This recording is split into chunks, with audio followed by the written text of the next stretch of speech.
Olá! Você tem um bom ambiente de trabalho, um ambiente de trabalho saudável? Bom, muita gente, infelizmente, não tem. Isso torna a ida para o trabalho um grande sacrifício. Em um local onde há abuso psicológico, os funcionários podem até desenvolver problemas de saúde. Esse é um assunto muito sério que pode terminar na justiça. Para saber um pouco mais, vamos conversar com a advogada especialista de Direito do Trabalho, Maísa Silveira. Olá, Maísa, tudo bem? Muito obrigada por participar conosco. Olá, é um prazer estar aqui com vocês. Maísa, a primeira coisa que eu gostaria de saber é o que é um ambiente de trabalho saudável? Um ambiente de trabalho saudável é aquele em que o empregado pode ir trabalhar, desempenhar as suas tarefas de forma tranquila, de forma cordial, no qual não há nenhum tipo de perseguição, nenhum tipo de tratamento diferenciado por parte dos colegas ou por parte do gestor. E da mesma forma, em contrapartida, é um ambiente de trabalho naquele em que o empregado desempenha suas tarefas de maneira respeitosa ao seu empregador, né? É um ambiente em que o respeito, em modo geral, impera. Ah, tá ótimo. E como é que a pessoa tem certeza que ela está sofrendo abuso emocional, abuso psicológico?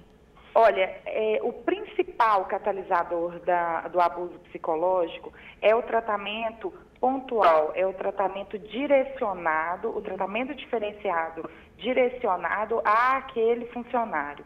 Então, quando a gente tem, por exemplo, uma pessoa que por característica, por personalidade, ela é uma pessoa mais fechada, mais calada e trata todos os colegas daquela mesma forma, isso é característica daquele empregador, não é tratamento diferenciado. Agora, se a gente tem, por exemplo, um gestor que é expansivo, que conversa com todo mundo, mas com aquele funcionário em especial, o tratamento dele é diferenciado, é um tratamento agressivo, grosseiro. É quando é algo específico, né, com alguém, né? E como é que a gente sabe a diferença entre o abuso emocional, o abuso psicológico e o assédio moral?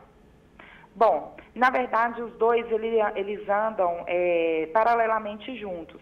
Porque o abuso psicológico, ele é uma forma de assédio, né? Você pode assediar o empregado colocando metas maiores para ele do que para os outros, de forma a diminuir a produtividade dele. E você pode assediá-lo também abusando psicologicamente, denegrindo a imagem nele, minando a autoconfiança dele, através de comentários desrespeitosos, né? Entendi. Também tem a questão de diferenciar também quando a pessoa está cobrando, né, da atividade, quando é a autoridade também, né? Eu acho que talvez seja uma linha meio tênue, né, Maísa?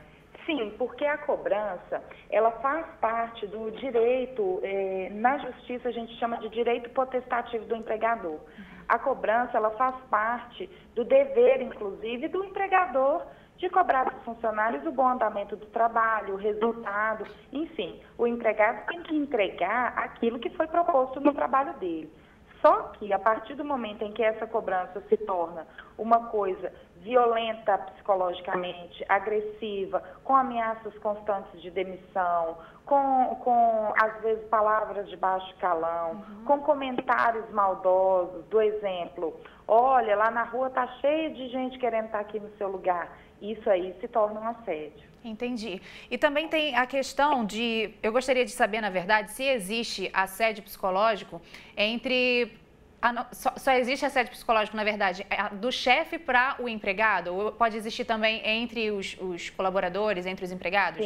Sim, a gente tem o assédio moral horizontal, quando um empregado do mesmo nível hierárquico, do mesmo patamar ou até mesmo inferior, às vezes, comete assédio com outro. Isso é muito, infelizmente, é uma prática muito comum, inclusive. Exemplo, às vezes a gente se depara com algum colega que sofreu algum tipo de promoção no trabalho, os outros não ficam satisfeitos e começam a assediá-lo, começam a tratá-lo de forma diferenciada, começam a querer minar o trabalho daquele colega para poder tentar denegrir sua imagem lá dentro da empresa ou até mesmo culminar numa demissão. Então, assim, é possível sim, não é só o empregador que excedia. E são situações muito complicadas, né? Para ilustrar um pouco essa questão do abuso psicológico no trabalho, nós separamos um trechinho do filme O Diabo Veste Prada. Na história, uma jovem chamada Andréia começa a trabalhar numa grande revista. Só que a editora é uma mulher que coloca medo em todo mundo. Vamos assistir. Onde está aquele papel que estava comigo ontem de manhã? As garotas precisam de pranchas de surf ou boogie board ou algo assim para falar. Alô? As filhas dela precisam de chinelos. Pegue as sandálias na Blanique. E então vá buscar a Patrícia. Quem é essa? Calma. Pegue aquela mesinha que eu gostei na Madison. Consiga uma reserva para um jantar hoje naquele lugar que teve boas críticas. Ligue para o Isaac. Quando é meu voo, hein? Eu preciso das cartas de agradecimento. Onde está todo mundo? Por que ninguém está trabalhando? Como é que eu vou trabalhar? Mas essa história, o filme, né, tem um lado do humor, né, é lúdico, é até engraçado, sim. Mas na vida real, o abuso psicológico não tem graça nenhuma, né, é uma situação muito complicada, né, que pode provocar problemas graves para o trabalhador. Com certeza, além de provocar o próprio desgaste no ambiente de trabalho, perda da produtividade, muitas das vezes até a demissão do empregado, o abuso psicológico ele provoca danos graves à saúde do empregado. A gente tem presenciado hoje em dia na Justiça do Trabalho uma verdadeira epidemia de depressão, crise de ansiedade, síndrome do pânico, todas oriundas das condições de trabalho.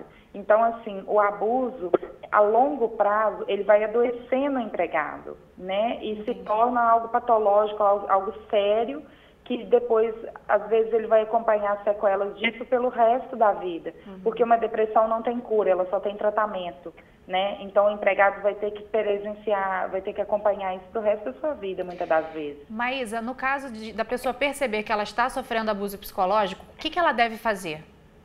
Em primeiro lugar, as próprias empresas, elas têm algum setor de fale conosco, ombudsman, algum setor em que o próprio empregado pode fazer uma denúncia, pode fazer um requerimento para informar, né, para a empresa, para os donos da empresa o que está acontecendo.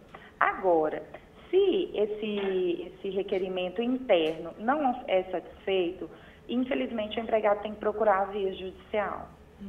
E aí, quando vai para a justiça, como é que ele faz para comprovar que sofreu abuso psicológico? Ele precisa de apoio de testemunhas, porque isso também é uma situação complicada, né? Sim, é uma situação complicada, mas não uma situação impossível.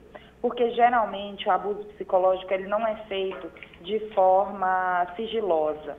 Geralmente, o abusador, ele faz isso na frente dos demais colegas. A intenção do abusador, muitas das vezes, é justamente expor o funcionário perante os outros. Então, isso é feito mediante testemunhas, isso é feito na frente de colegas, feito, às vezes, na frente de clientes, né? Então, ele pode contar com depoimento de testemunhas que tenham presenciado esse fato, ou, às vezes, prova documental. Algumas vezes a gente vê, por exemplo, o assediador enviar e-mails, enviar conversas de WhatsApp, então ele pode carregar essa documentação, pode juntar essa documentação para poder comprovar no processo o assédio que ele vinha sofrendo. E qual que é a pena que a empresa tem que pagar quando é provado que a pessoa sofreu abuso? Geralmente indenização. Geralmente o quê? Desculpa, não entendi. Geralmente a empresa é condenada a pagar indenização por danos morais. Entendi. E você tem acompanhado casos em que a justiça realmente tem entendido que o abuso estava acontecendo? Sim, sim. Infelizmente, no meio comercial, que é um meio muito agressivo, que é um meio em que a cobrança de metas, de vendas é feita de forma muito ostensiva, a gente tem vários casos de abuso psicológico, porque às vezes a empresa ela não prepara muito bem os seus gestores. Então acaba que eles, por despreparo e também por ter que entregar resultado, eles pontuam exclusivamente o funcionário A não está vendendo e aí ele se torna uma cruz naquele ambiente de trabalho e vai sendo perseguido continuamente, né? O que acaba culminando na demissão ou até mesmo no adoecimento desse empregado. Entendi. Maísa, muito obrigada pela sua participação, viu? Eu que agradeço, é um prazer estar aqui com vocês e espero ter ajudado tanto os trabalhadores que passam por isso, né? E muitas das vezes acham que não tem solução a essa situação que eles estão vivendo. É verdade. Mas Há solução, sim. né? Existe a solução. Tem, com certeza. Tá ótimo, Maísa. Muito obrigada. Se você quiser rever...